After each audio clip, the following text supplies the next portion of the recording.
জুলাই গণ অভ্যুত্থানে হাসিনা সরকারের পতনের পর থেকেই বাংলাদেশ ভারত দুই প্রতিবেশী দেশের বন্ধুত্বপূর্ণ সম্পর্ক রূপ নেয় বৈরিতায়। চলতে থাকে একের পর এক সীমান্ত বিবাদ। এমনকি ভারত সরকার বাংলাদেশের সাথে আরোপ করে বাণিজ্য নিষেধাজ্ঞাও। তবে এ ধরনের পদক্ষেপে যতটা না বিপাকে পড়েছে বাংলাদেশ, তার চেয়ে বেশি সমস্যার কারণ হয়ে দাঁড়িয়েছে ভারতের জন্য। চলতি কোরবানির মৌসুমে ভারত থেকে গবাদি পশু আমদানি বন্ধ রেখেছে বাংলাদেশ। বিস্তারিত শিহাব ইসলামের ডেস্ক রিপোর্টে।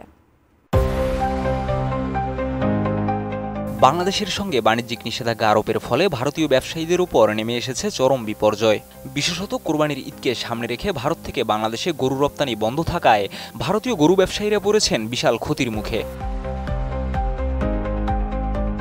হাসিনা সরকারের পতনের পর বাংলাদেশ ও ভারতের মধ্যকার সম্পর্ক ক্রমশ বৈরী হয়ে ওঠে। সীমান্ত সমস্যা, বাণিজ্যে নিষেধাজ্ঞা এবং অন্যান্য কূটনৈতিক সিদ্ধান্তের কারণে ভারতের ব্যবসায়ীরা হারিয়েছেন বাংলাদেশি বাজার। তবে এর ফলে সবচেয়ে বেশি ক্ষতিগ্রস্ত হয়েছেন ভারতীয় গরু ব্যবসায়ীরা।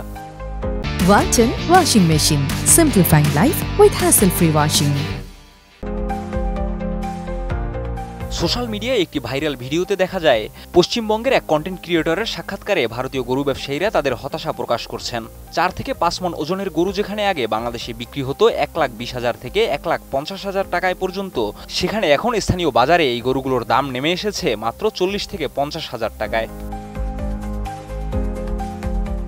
এমনকি এই দামেও গরুগুলো বিক্রি করতে না পেরে অনেক ব্যবসায়ীরা বাধ্য হয়ে 20 থেকে 25,000 টাকায়ও বিক্রি করছেন গরু।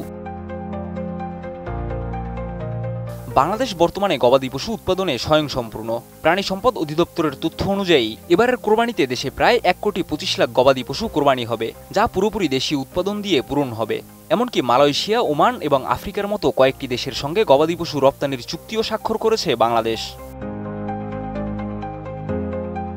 ভারতে গরু হত্যা নিষিদ্ধ হওয়ায় সেখানকার বিভিন্ন রাজ্যের প্রায় 30 লক্ষ গরু বিক্রি না হওয়ায় আটকে আছে। এতে ক্ষতির পরিমাণ দাঁড়িয়েছে 1000 কোটি রুপিরও বেশি। পশ্চিমবঙ্গ, বিহার, আসাম এবং ঝাড়খণ্ডের গরু ব্যবসায়ীরা ভুগছেন চরম হতাশায়। বাংলাদেশের গবাদি পশু উৎপাদনে স্বনির্ভরতা এবং কূটনৈতিক দূরত্ব ভারতীয় গরু ব্যবসায়ীদের জন্য বিপর্যয় ডেকে এনেছে। অন্যদিকে গবাদি পশু রপ্তানির মাধ্যমে বাংলাদেশ খুলেছে নতুন বাণিজ্যিক সম্ভাবনার দুয়ার, যা ভারতের জন্য কূটনৈতিক ও অর্থনৈতিক দুই দিকেই একটি বড় শিক্ষা।